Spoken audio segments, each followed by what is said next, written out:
always room for improvement. There's always more. If she can do it, so can I. A lot of self-reflection.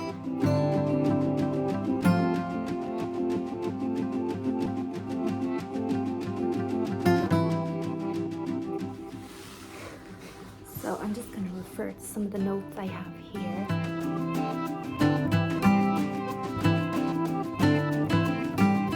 I make lifestyle content, health, beauty, wellness, spirituality, motherhood, parenting, travel, a bit of everything, with the main focus on self-development, personal growth, female empowerment, feminine energy, lots of things like this. So if you like this type of content, have a check out of my different playlists. The sisterhood wound is repairing and healing female relationships. So that can be family, that can be friends as well. And I think it's a very important process. It's one I'm working on continuously, all the time. I don't think there's a start and a finish. I think it's a process to be aware of, and it requires like empathy, it requires a lot of self-reflection, it requires a lot of like withholding judgment, a lot of self-responsibility, taking responsibility for your input, setting clear boundaries. It's all about open communication. Why would healing this sisterhood wound be so important? Like why would it be so important? So personally, I think from my life experience is that women, if you actually supported and talked to each other, we've so much wisdom. Like there's no problem in the world that one other woman hasn't had or been through already, and there you are struggling trying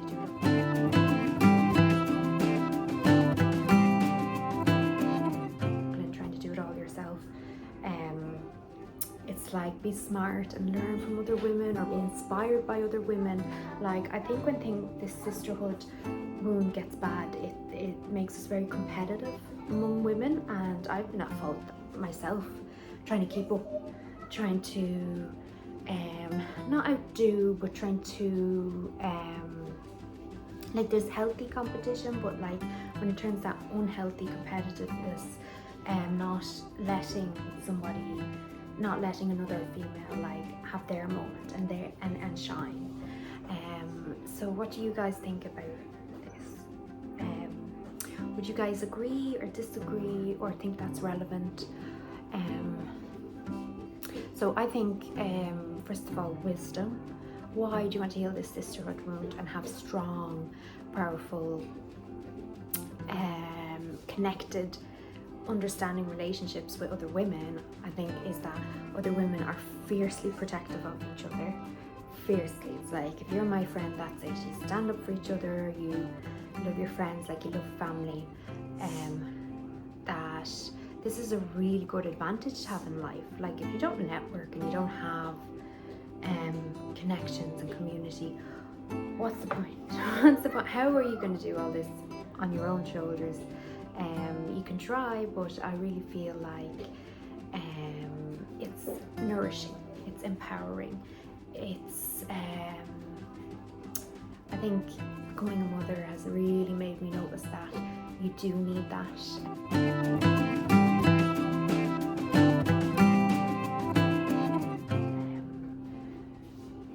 Nourishment and connection, and it's relaxing. So I was watching this show on Netflix and it's called The Blue Zones. So it's really like, it was about longevity and anti-aging, but they, in all of these blue zones where they have people who live past 100 years old, they tend to always, one of the main things was, he was studying this guy, like he was studying why they live so long and what's so different, and the main thing that kept coming up, which I personally noticed, was community. They even had, I think it was in Japan, they had this collective, like they all would save money together and then they can help each other when there's like medical bills. So like a group of people, but they become friends through it. So kind of like a credit union, but like more like a community among friends. So yeah, and they would always look after the elderly and mind each other and go visit each other.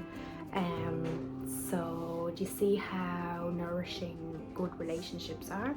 But this, I just want to specifically focus on like women. I just find women can be our own worst enemy.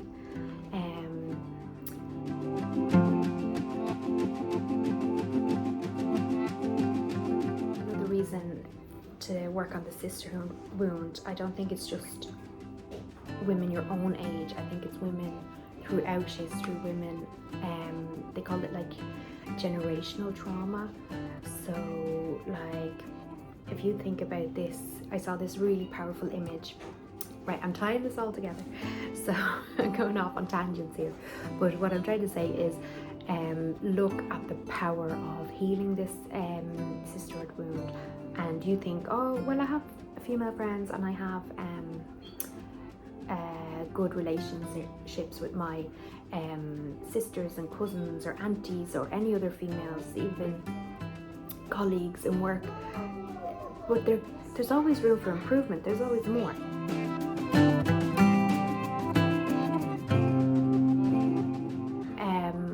And you should be if you think that wound is completely healed, then you should be a powerhouse woman. You should be so successful and uplifted and get great comfort. So, you know, want to even imagine pushing that another little bit more and getting more out of it.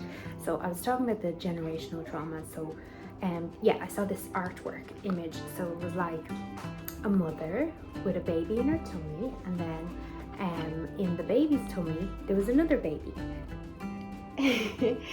there was actually 3 figures on the page. So it's like when you have your baby in your tummy, if you have a girl in your tummy, like that, your grandchildren's eggs are in your daughter. Is that like, so generational trauma is biological as well. So if you were stressed during pregnancy, or terribly stressed, or that would react in your body and be left in your daughter, which then would carry on to your grandchildren.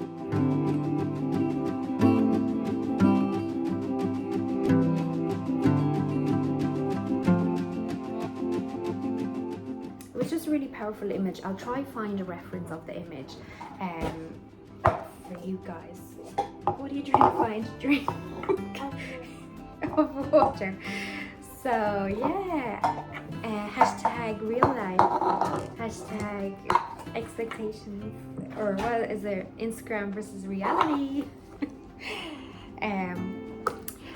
So yeah, that, don't you want to avoid this trauma? So why are we causing this trauma to others? But you can see how all this could be subconscious and be like even beyond your scope of your day-to-day life. It could be this generational trauma.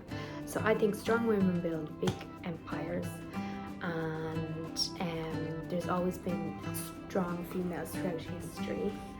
So without being like feminist and all this, I'm not man-hating. All I'm saying is let's focus on each other and get nourishment and comfort from each other. Generational trauma can be a sisterhood wound as well. So we're carrying this throughout life. So we don't need to add to it. Let's not just add more trauma to other women when we know how hard things can be. Thank you. You're an excellent big sister, aren't you? Yeah. She had enough. So I think she should scooch to the piano. Scooch to the piano.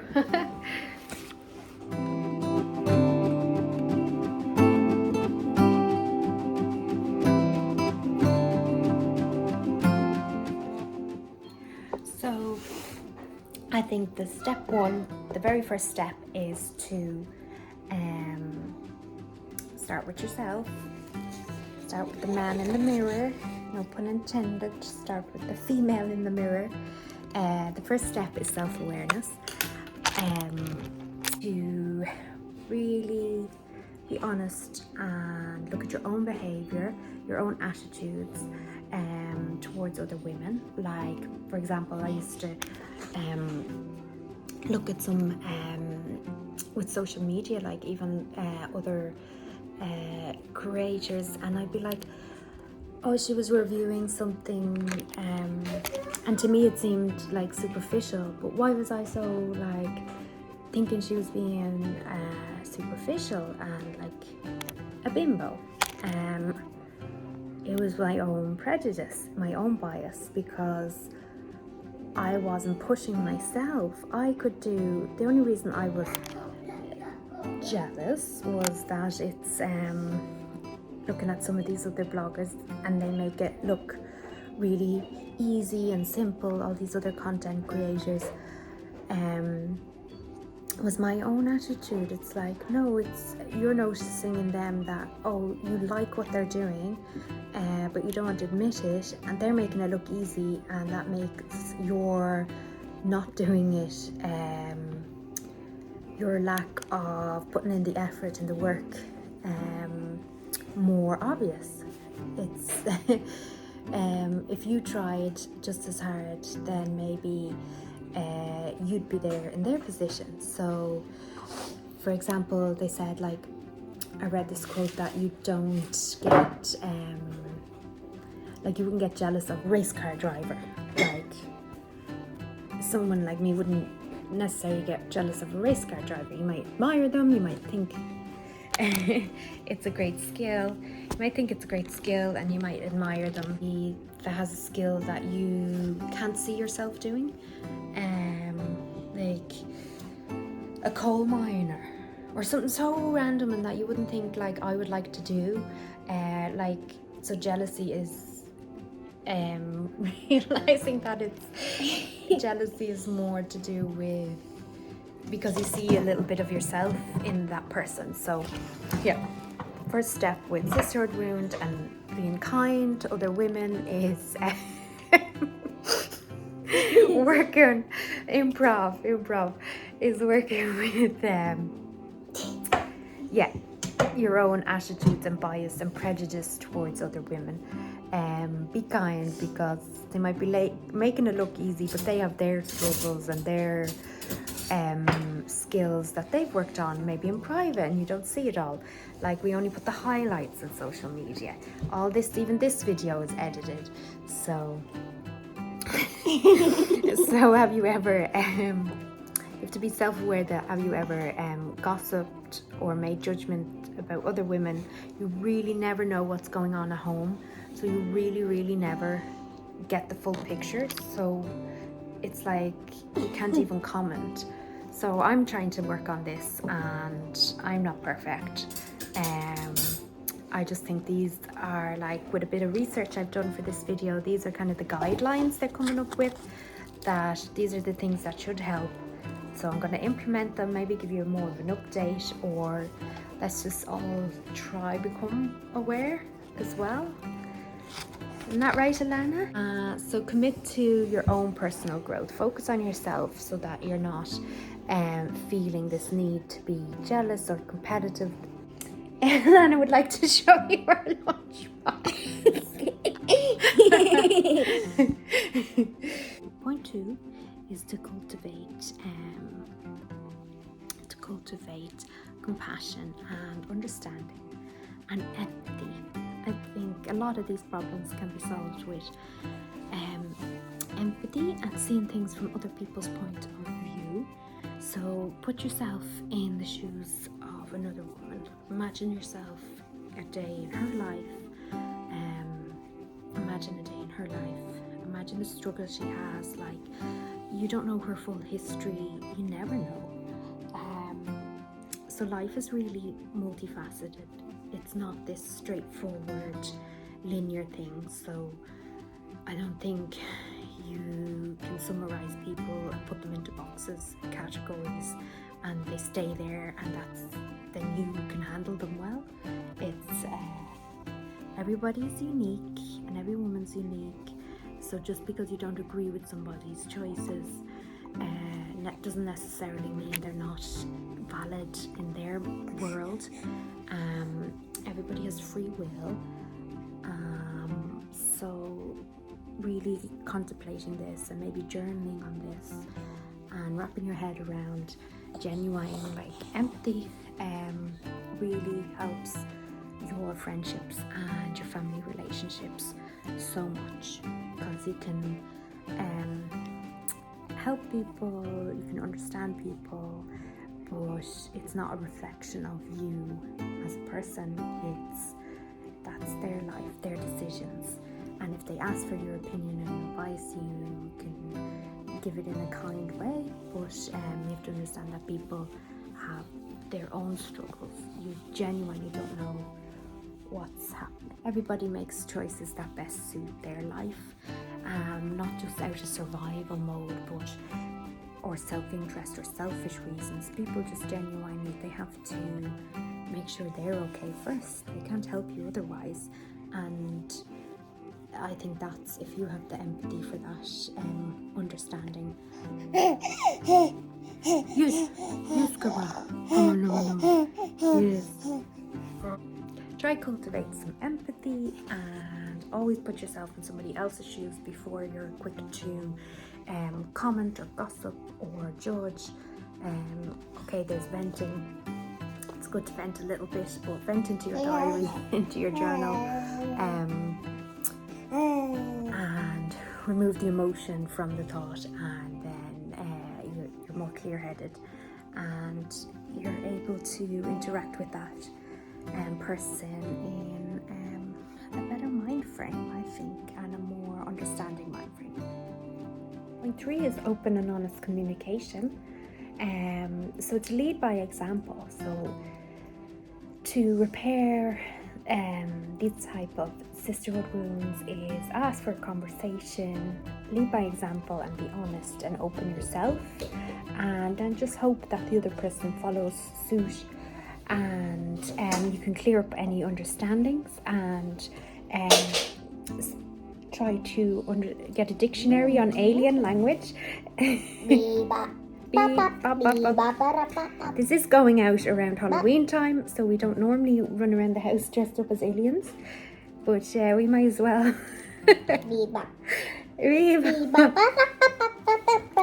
So yeah, lead by example, and you being open and honest first could really help if you need to approach any misunderstandings with other women. This may encourage others, so you do first. Be open, be non-judgmental, ask for understanding, and then have active listening, and then just respect other people's choices and wishes. If that's what they want to do, that's for them. We have a very fashionable alien in the house. I'm not an alien. What are you then? Just an Ohana. A space woman? No. A space cadet? No, I'm Ohana. Very fashionable, Alana. Kara's making lots of noises. So my next point is to try active listening. We've all heard this kind of concept, active listening, but what does it really mean? Try listening without interrupting, which is much harder done than it is said, because you want to help, you want to show the person you're listening, show them that you're helping, give them ideas and suggestions. But a lot of times with active listening, what people really want is for you just to validate without getting involved, just to hold space for them, just to repeat back what was said so they know you're listening, maybe summarize it. A lot of people just talk to clarify their thoughts, like I would, definitely. So I really like active listening as well, like reflect back to people what they've said.